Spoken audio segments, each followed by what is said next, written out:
Este programa é livre para todos os públicos. É o programa Bíblia no meu dia a dia, uma oportunidade maravilhosa que nós temos de parar diante da palavra de Deus para escutá-la, meditá-la, experimentar a aplicação dessa palavra na nossa vida e rezar, pedindo a Deus a graça de nós cumprirmos aquilo que é a vontade dele para nós. Que bom ter a sua companhia, que bom saber que nós estamos juntos vivendo essa experiência com a palavra de Deus. Vamos suplicar o dom do Espírito Santo para que ele venha em nosso auxílio no nosso estudo bíblico de hoje. Em nome do Pai, do Filho e do Espírito Santo. Amém. Vinde, Espírito Santo, enchei os corações dos vossos fiéis e acendei neles o fogo do vosso amor. Enviai o vosso Espírito e tudo será criado e renovareis a face da terra. Oremos, ó Deus que instruíste os corações dos vossos fiéis, com a luz do Espírito Santo, fazei que apreciemos retamente todas as coisas, segundo o mesmo Espírito, e gozemos sempre da sua consolação, por Cristo Senhor nosso. Amém. Vamos avançar no nosso estudo bíblico da segunda carta de Paulo aos Tessalonicenses. Pegue aí a sua Bíblia, o seu caderno de estudos, vamos anotar o texto que nós vamos estudar hoje. É a segunda de Tessalonicenses, anota aí, 2 Tessalonicenses, capítulo 3, versículos de 1 a 5. 2 Tessalonicenses, capítulo 3, versículos de 1 a 5. Vamos ler o texto? Por fim, irmãos, orai por nós, para que a palavra do Senhor se espalhe rapidamente e seja glorificada como é entre vós. Orai também para que fiquemos livres das pessoas inconvenientes e más, pois a fé não é de todos. O Senhor, porém, é fiel. Ele vos confirmará e vos guardará do maligno. Quanto a vós, estamos certos no Senhor de que estáis fazendo e continuareis fazendo o que ordenamos, e que o Senhor dirija os vossos corações para o amor de Deus e para a constância de Cristo. Vejamos aqui alguns conceitos importantes que o apóstolo Paulo ele nos apresenta na sua carta. Primeira consciência que Paulo tem, que o anúncio do evangelho é um enfrentamento direto contra as forças do maligno, do mal, contra Satanás, os demônios. No entanto, que ele fala aos Tessalonicenses, aqui no versículo 3, o Senhor, porém, é fiel. Você pode até dizer isso aí. O Senhor é fiel e ele sempre será fiel. E Paulo vai dizer aos Tessalonicenses, ele vos confirmará e vos guardará do maligno. Confirmará e guardará do maligno. A fidelidade de Deus, nós precisamos contemplar a fidelidade de Deus. A evangelização é um enfrentamento, nós enfrentamos diretamente o demônio, as hostes demoníacas, porque o diabo não quer que as pessoas aceitem Jesus Cristo como único Senhor e Salvador. Ele não quer que as pessoas sejam salvas, ele quer atingir as pessoas exatamente para atingir a Deus, porque Deus ama a humanidade e Satanás está nessa condição, de queda, A queda dos anjos se deu no momento em que Deus revelou o amor ao homem, ao ser humano, e que os anjos serviriam aos homens. E Satanás disse, Lúcifer disse no céu, eu não servirei. E naquela hora ouviu-se a voz de Miguel, eu servirei. Quem como Deus? Ninguém como Deus. Eu adorarei. E Miguel adorou a vontade de Deus. Porém, o combate espiritual, ele é tremendo, o combate da evangelização. Por isso, Paulo está dizendo aqui, o Senhor é fiel e ele vos confirmará e vos guardará do maligno. E outra coisa importante, evangelizados, nós somos chamados a evangelizar, a ser testemunhas. Por isso que Paulo está pedindo aqui oração, para que a palavra do Senhor se espalhe rapidamente e seja glorificada como é entre vós. A palavra de Deus seja glorificada como ela é entre vós. O verbo que foi usado na questão do espalhar a palavra é o verbo querissó. Espalhá-la, pregá-la, proclamá-la em voz alta, gritar. Veja bem, orai por nós, para que a palavra do Senhor, a pregação da palavra seja feita em voz alta, gritada, é só uma expressão, para que todos escutem, para que todos recebam essa palavra.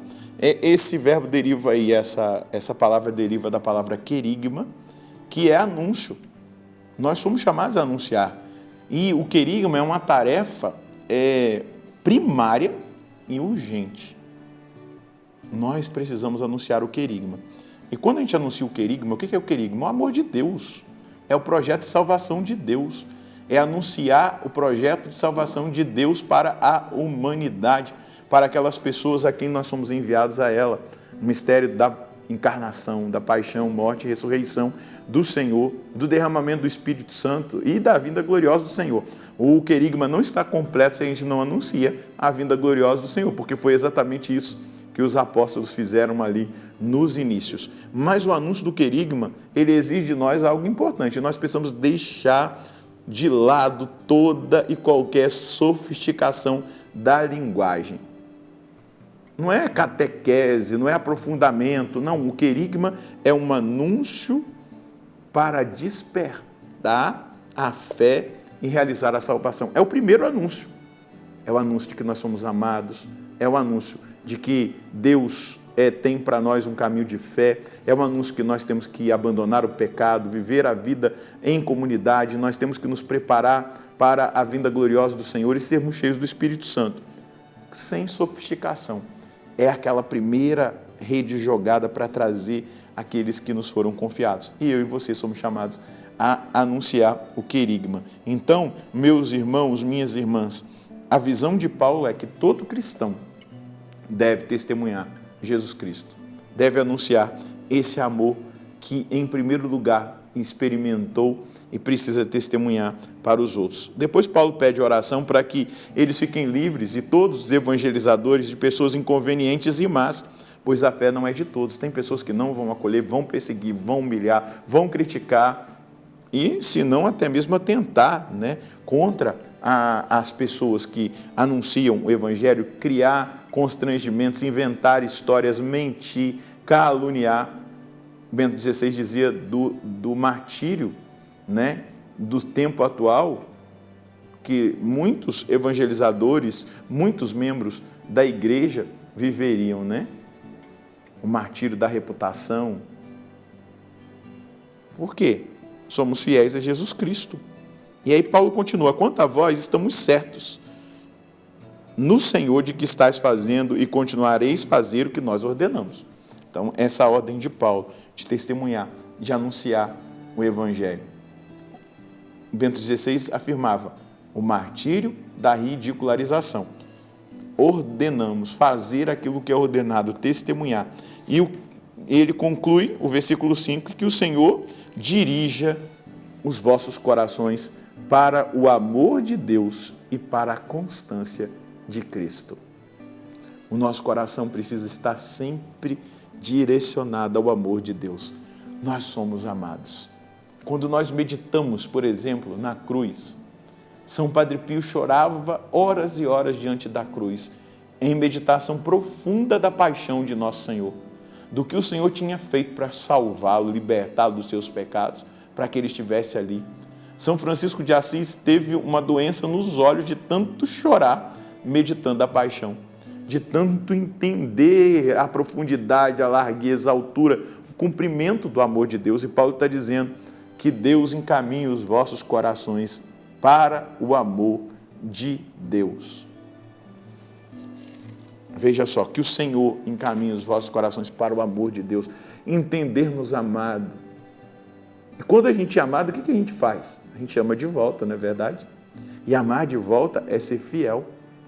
Amar de volta é querer agradar aquele a quem nos ama. E olha que amor. Amou dando a própria vida. E depois, a constância de Cristo. Que o nosso coração seja direcionado ao amor de Deus e à constância de Cristo. Cristo foi constante em todo o caminho que ele fez, desde a sua encarnação, E aí a gente vai ver depois ali todo o processo da infância, os 12 anos, depois tem o silêncio até voltar os 30 anos, depois ele tem a sua vida pública e ele é constante. Ele não se desvia nem para a direita nem para a esquerda. Ele é determinado. O salmista, o salmo é até aplicado a nosso Senhor. Eis que vem, Senhor, com prazer, faça a vossa vontade. Que nós sejamos constantes em Cristo. Com Cristo. Vivendo a vontade de Deus para a nossa vida. A vontade de nosso Senhor para cada um de nós. E qual é a mensagem que nós escolhemos hoje para a nossa vida a partir desse texto? Eu sou chamado a proclamar em voz alta para que todos escutem que Jesus é o Senhor e que Ele ama a todos incondicionalmente e tem um projeto de salvação e não de condenação para a humanidade. Eu assumo esse compromisso e quero viver mergulhado no amor de Deus, buscando a constância de Cristo.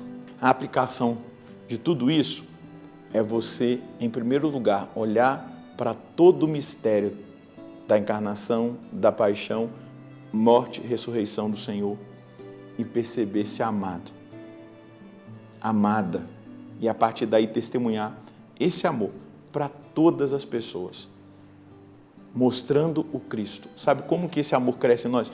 Faz um momento de contemplação da cruz, de toda a paixão. Se você precisar, pega o texto que relata a paixão, ou de João, ou de Lucas, ou de Marcos, ou de Mateus, e vai ali, passo por passo, meditando o que o Senhor fez por você. Você vai ser inflamado no amor e vai querer que as pessoas conheçam e experimentem o amor de Jesus. Vamos rezar? Obrigado por esse amor, Jesus, revelado no mistério da sua encarnação, da paixão, da morte e da ressurreição do Senhor. Ao contemplar esse mistério, eu sou inflamado de amor. Inflama agora, faz o meu coração arder de amor pelo Senhor. Que cresça cada vez mais esse amor no meu coração. A consciência de quão amado eu sou. E sendo assim, amado pelo Senhor, que eu te ame de volta. Mas também que eu te ame amando o meu próximo, levando o seu amor para as pessoas. Ajuda a mim, Senhor, nessa hora, aos meus irmãos que estão orando, reagindo a essa palavra em oração. Conceda-nos a graça de permanecer nesse amor. Conceda-nos a graça, Senhor Deus, de viver a constância que o Senhor viveu. A constância na decisão em fazer a cada novo dia a vontade do Pai. E inflama o meu coração e dos meus irmãos para que nós proclamemos em voz alta o seu amor para as pessoas que ainda não conhecem, levando e espalhando a boa notícia da salvação. Muito obrigado, nosso Senhor e nosso Deus. Você é chamada a testemunhar o amor de Deus onde você estiver. Não se cale. A palavra, o verbo usado é exatamente proclamar em voz alta, se possível até gritar. É só uma expressão para demonstrar quão intenso deve ser o nosso testemunho. Então, testemunhe o amor de Deus para as pessoas. Leve-as ao amor de Deus em Cristo Jesus. Deus abençoe você e a sua família. Nós nos encontraremos no próximo programa, se Deus quiser, no nome do Pai, do Filho e do Espírito Santo. Amém.